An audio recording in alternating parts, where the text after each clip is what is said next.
పెళ్ళైనా పండగైనా వేడుక ఏదైనా పట్టు చీరల ప్రత్యేక వేదిక వారాహి సిల్క్స్.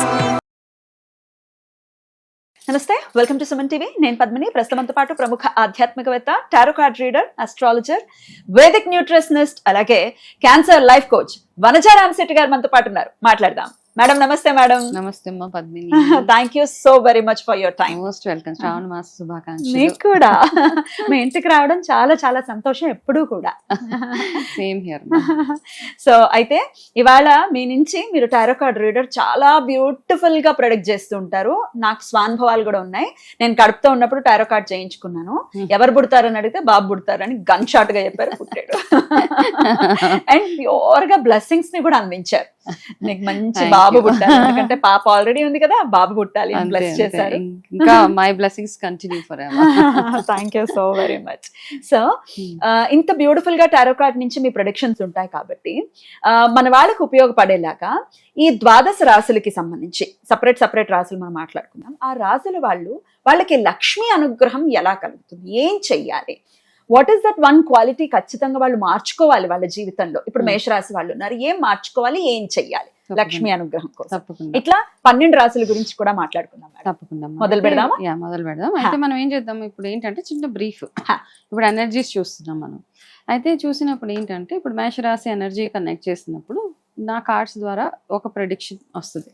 సో మేబీ అమ్మవారు మనం అలా అనుకోవాలి అనమాట. ఆ కార్డ్స్ ద్వారా ఇప్పుడు కార్డ్స్ ఎన్నో ఉన్నాయి. ఓకే, ఈ మధ్య ఒకప్పుడు ఏదో ఫ్యాన్సీగా ఉండేవి కార్డ్స్, ఇప్పుడు లక్ష్మీ అమ్మవారి కార్డ్స్ అంటే ప్యూర్ గా ఇప్పుడు ఏంటంటే మనము మన ఇంటెన్షన్స్ ని బట్టే ఇక్కడ ఈ ఎనర్జీస్ ఇక్కడ ఉన్నాయి కదా. లక్ష్మీ కార్డ్స్ ఒకసారి చూపించండి.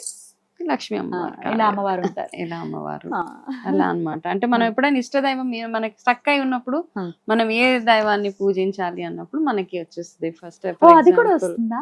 ఒక్కొక్కసారి అంటే నా ఇంటెన్షన్ ఏంటి అన్నది దాన్ని బేస్ చేసుకుని నేను ఈ కార్డ్ షఫుల్ చేస్తాను.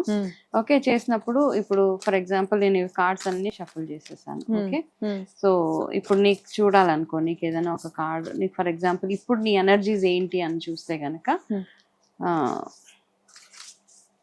చూద్దాం ఒకసారి.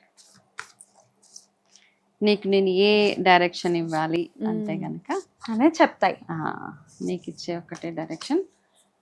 ప్రాబబ్లీ ఏదన్నా ఒక బ్లాకేజెస్ అవుతున్నాయి ప్రస్తుతానికి నీ లైఫ్ లో, సమ్ ఆబ్స్టికల్స్. ఓకే, ఆ ఆబ్స్టికల్స్ కాబట్టి నీకు వచ్చిన కార్డు విఘ్నేశ్వరుడు, నా ఇష్ట దైవం, ఆరాధ్య దైవం. ఓకేనా? సో ఏమవుతాయంటే అప్పుడు ఏమంటే గణేష ఎనర్జీ ఏదైతే ఉందో, అంటే విఘ్నేశ్వరుడికి సంబంధించి పూజలు కానీ నేనేం సజెస్ట్ చేస్తాను, నిజంగా విపరీతంగా ఆబ్స్టికల్స్ ఉన్నాయనుకో ఒక గణపతి హోమము ఒక రోజు చేయించుకున్నగలిగితే ఎక్సలెంట్ గా ఫ్యూచర్ బాగుంటుంది. అమేజింగ్. చాలా చాలా సంతోషం.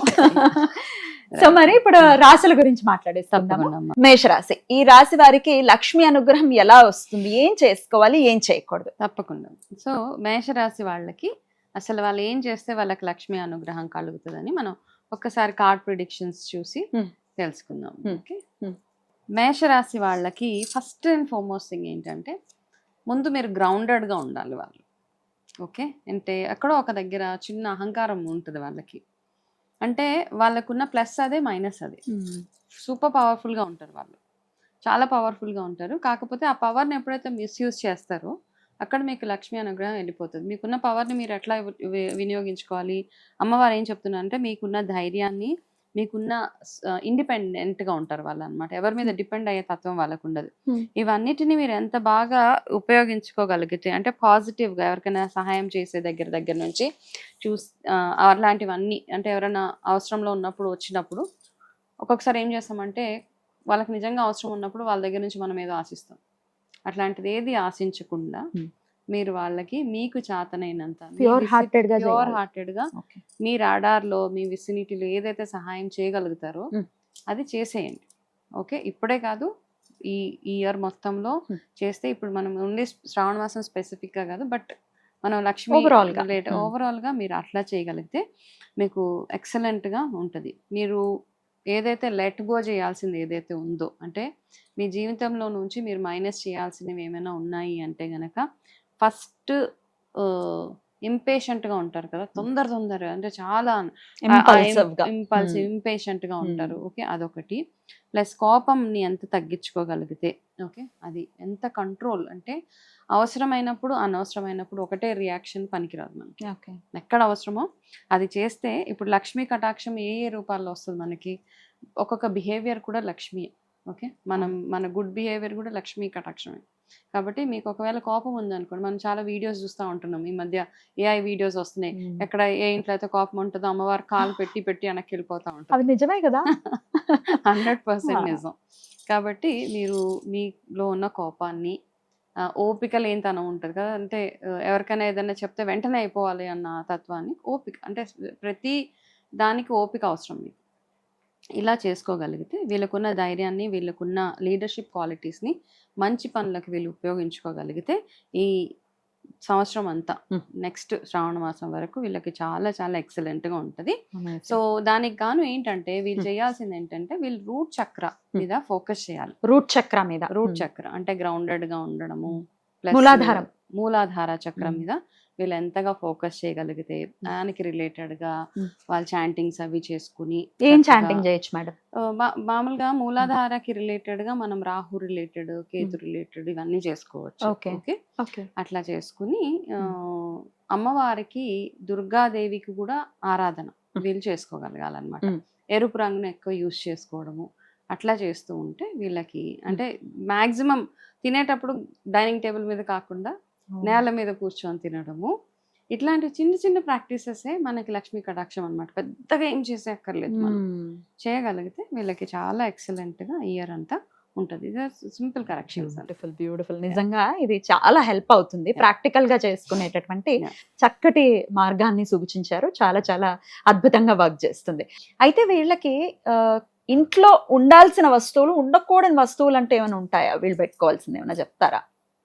ఫస్ట్ ఆఫ్ ఆల్ ప్రతి రాశి వాళ్ళు చేయాల్సింది ఏంటంటే, ఇంటిని లక్ష్మి ఫస్ట్ లక్ష్మీ అమ్మవారికి చాలా ఇష్టమైంది ఏంటి, క్లెన్లీనెస్.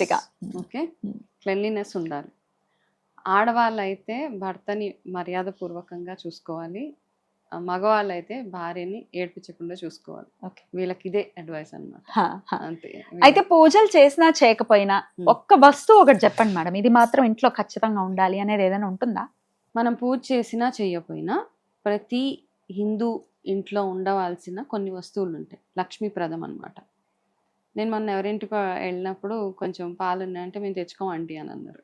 మేము తాగం పాలు, తెచ్చుకోము. పెరుగు లేదు, బయట నుంచి కొనుక్కొచ్చుకుంటాం. సో ఇవన్నీ కాదు, మన ఇంట్లో ఖచ్చితంగా ఉండవలసింది లక్ష్మీ కటాక్షం కోసము పసుపు, కుంకుమ, పాలు, పెరుగు, నెయ్యి, ఈ 5 వస్తువులు మాత్రం ఎప్పుడు ఉండాల్సిందే ఇంట్లో. మన ఫ్రిడ్జ్ లో ఉంచుతారా, ఎట్లా ఉంచుతారో, ఇవి మాత్రం ఖచ్చితంగా ఇంట్లో ఉండాల్సిందే. అండ్ బెల్లం స్పెషాలిటీ తెలుసు కదా, బెల్లంకి అంటుండదు.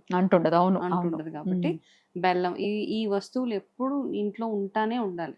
ఎవరైనా వచ్చినా రాకపోయినా పాలు మంచిదే కదా యాక్చువల్గా. పాతకాలంలో చూడు, ఎప్పుడు వెళ్ళినా ఏ టైంలో వెళ్ళినా మజ్జిగ ఇచ్చేవాళ్ళు, పాలు ఇచ్చేవాళ్ళు. పుష్కలంగా ఉంటది అనమాట, అబాండెన్స్ అంటాం కదా ఇప్పుడు లాంగ్వేజ్ లో చెప్పాలంటే.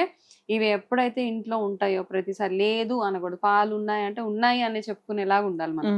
పాలు అయిపోయినాయి, పెరుగు అయిపోయింది, ఇట్లా కాదు. పెరుగు, పాలు, ఖచ్చితంగా బెల్లము, ఇవి ఎప్పుడు ఇంట్లో ప్రతి ఒక్కరి ఇళ్లలో ఉండాలి. అండ్ మనకి పసుపు, కుంకుమ ఉంటే లక్ష్మీ కటాక్షం. మీరు ఏం చేసినా చేయకపోయినా ఇవి మాత్రం ఎప్పుడు ఉంచుకునేలాగా చూసుకోవాలి. అద్భుతం అండి, ఇది మంచి సజెషన్ అందరికీ కూడా. చాలా అద్భుతంగా తెలియజేశారు. కృతజ్ఞతలు మేడం. నమస్తే.